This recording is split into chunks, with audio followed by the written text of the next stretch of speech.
How to buy Dogecoin. Hi everyone, welcome back to our channel How to Geek. In today's video I'll guide you on how you can buy Dogecoin, so just make sure to watch the video till the end. Well, there are many ways to buy Dogecoin, which is basically a crypto, because you can use any crypto app such as Binance, Trust Wallet, Coinbase, Robinhood, Webull, or E-Trade, or other types of applications that you can use to buy the Dogecoin, right? So in order to buy Dogecoin, all you have to do is, in this case I'm going to use the Webull app.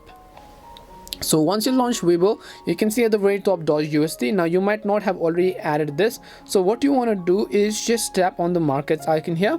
Once you tap on markets, you can just go to crypto, and once you go to crypto, basically you can see Doge USD, the value is actually decreasing. You can just tap on this option here, and now you can simply go ahead and then actually enter the amount that you want to buy. And for iPhone users, you'll find the trade button. For Android users, you'll basically see these options where you can simply use to compare it and then buy the specific Dogecoin. Now, as I said earlier, you can also use other crypto applications. You don't necessarily need to use the Webull app itself.